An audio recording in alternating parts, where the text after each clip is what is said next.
Welcome to the Monday Monologue. Well, today I'm going to bring up a subject that just hit home with me, and that is, are these legacy audio companies all hype and no substance?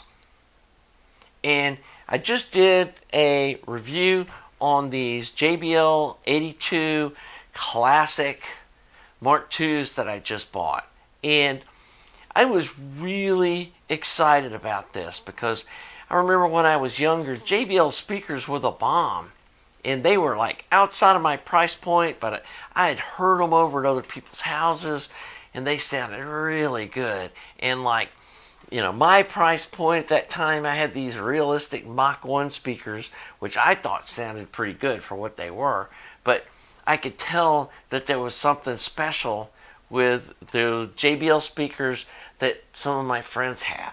And so when I saw these and, you know, had some money saved up, I was like, you know, I've got some money to burn. I haven't really ever burned any big money on my audio. Probably the biggest money that I spent was on my turntable, and then I bought a really nice one of those OC9 MXLs or MLS, exit, whatever, the microline moving coil AT cartridge, and then bought a step-up transformer, the whole thing to make all that work.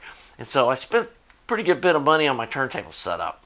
And so I thought, you know, I'm saving a lot of money building these amps myself, and I don't know a lot about speakers, and I struggled with some of these DIY speakers, like one, the little 2.1 two-ways turned out pretty good, but then those three-way ones, I never could get the bass where I wanted from those.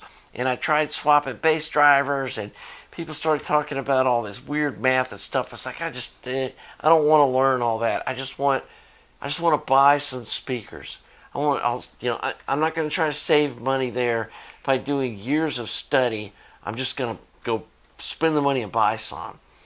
And so I know y'all made a lot of suggestions on different speakers, and it was like, I want to try these JBLs. They really look good, and you know, they should sound good, and they're $3,000, and they got to be made nice out of some nice wood and stuff.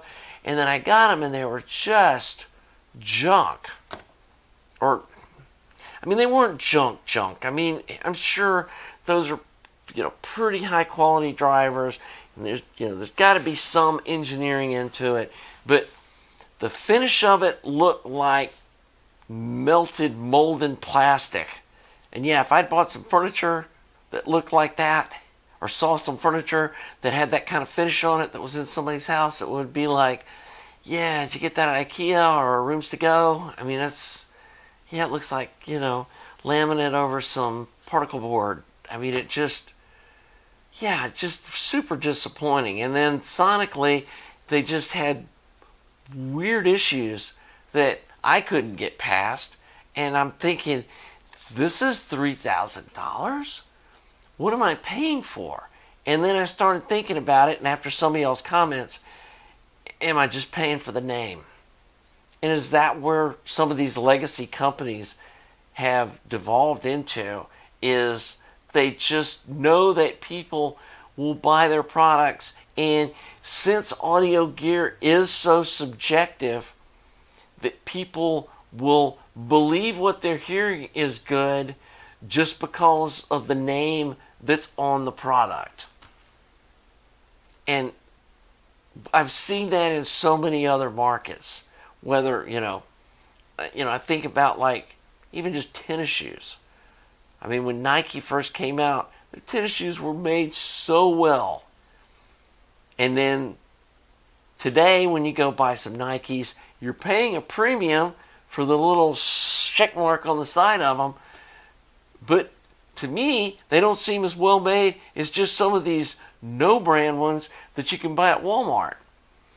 And I feel like it's the thing where some of these brands, they, when they first start, they have to make a good product to make a name for themselves.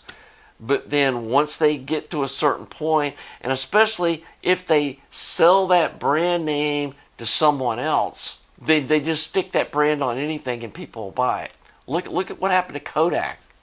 I mean, when Kodak was in their heyday, not only was their film cutting edge, they made some of the best camera lenses on the planet.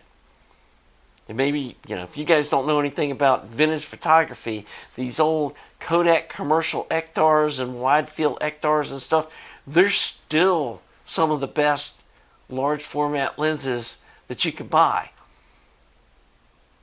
And then it got to the point where they were slapping it on some little easy share plastic piece of junk, and there was zero quality or image quality or manufacturing quality or anything in the product. They were just making bank off of their name.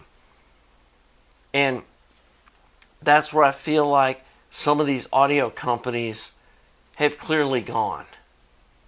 Now, I don't feel that as much with clips.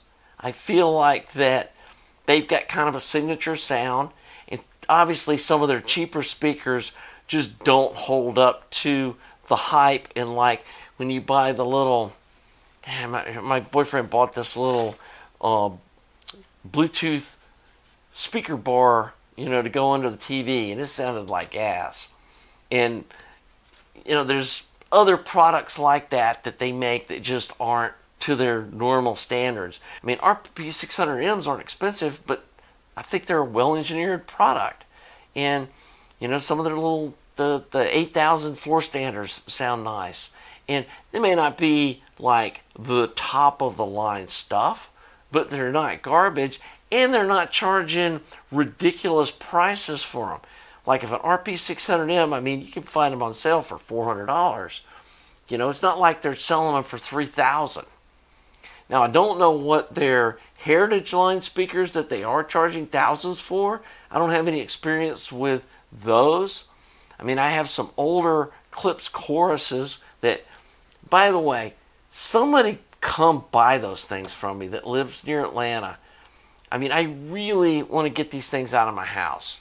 And I would take some reasonable offer. And you guys know what a reasonable offer. I mean, if you offer me $100 for them, no, I'm not going to sell them for that. But anyway, those are super well-made speakers. I mean, it's furniture-grade quality wood, the drivers, the horns, everything is super nice, and they're good-sounding speakers in the right environment. They don't work in my house, but, in the right environment, I'm sure they're great-sounding speakers.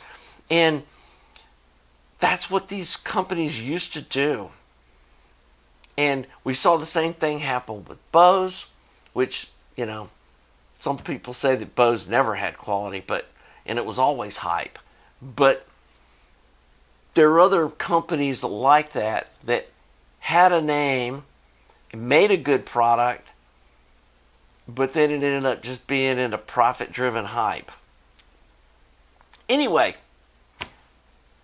guess my experience with those JBL speakers kind of burned me, and I'm just, disappointed that seems to be the way corporate, just the world corporate kind of thing has become, is once a company makes a name for itself, then it's like, let's see how much profit we can make and drive it into the toilet. So anyway, that's kind of my rant for this week. Do want to give some mega praise for these fine audio F500 speakers. One of my viewers gave me a recommendation to buy a pair of these. Went and looked at the specs. They looked very interesting. Bought a pair of them, and just my mind's blown how good my system sounds with these plugged into it. It's just transformed the way my 300B amp sounds and really pulls out these delicate details that I just couldn't hear before. And just really stoked with the difference that these made.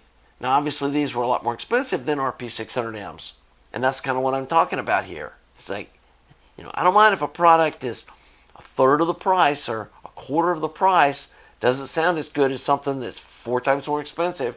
I can accept that.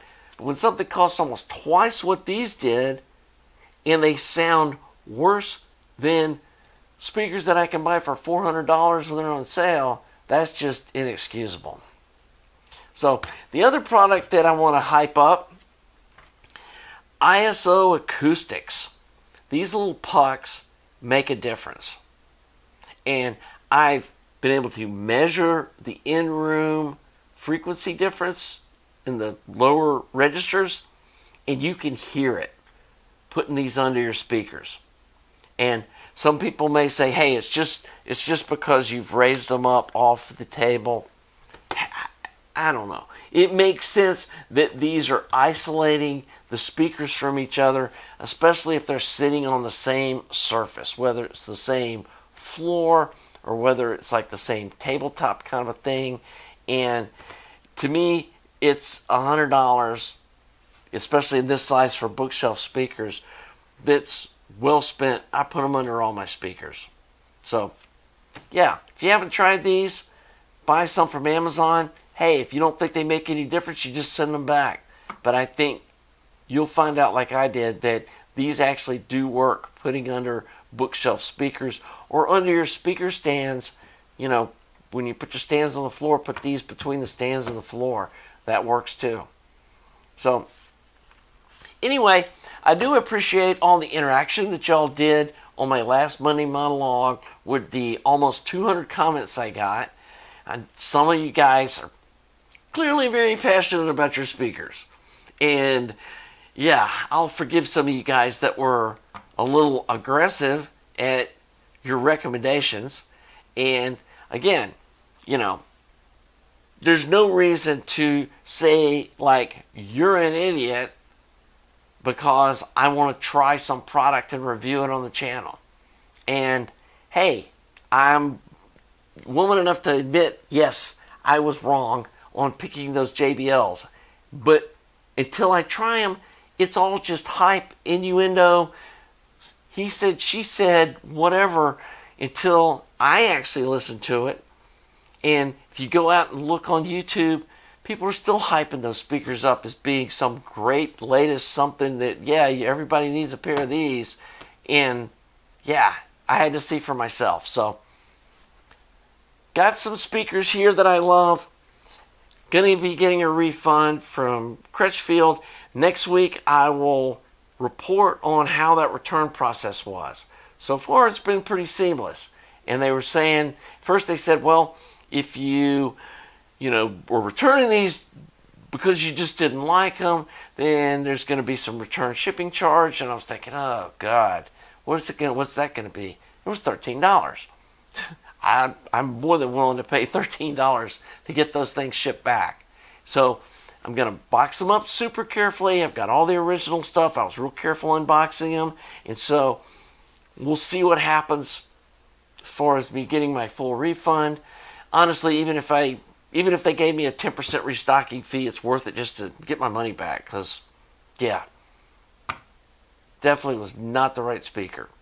So I'm still looking for some other things to play with and to use on the channel and to tune my amps to that I'm building into review amps with. So it's not, well, you're just listening to them on one pair of speakers. I want to have, several pairs of nice speakers to be able to review stuff with. So I'm still looking. The MoFi 8 and the Zoo Audio, that DXM or DMX, they're a little larger speaker than I actually would like to purchase. So let's take those two off the table and see what else y'all can come up with.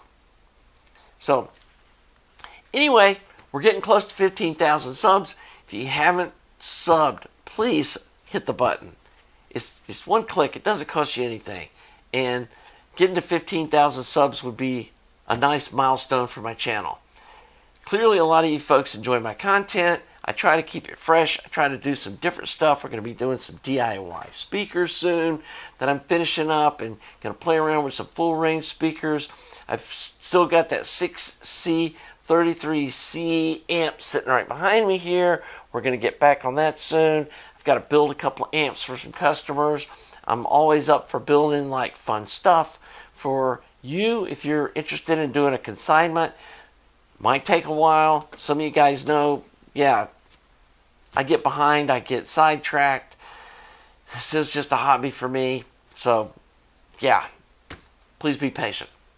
And most of you guys are. So again, thanks for watching. Thanks for supporting my channel. You guys really seem to love these money monologues, so I'm going to try to keep this going on a regular basis. I think this is 115 of these things I've done now, which is crazy. But anyway, we'll see you next week for the Monday Monologue.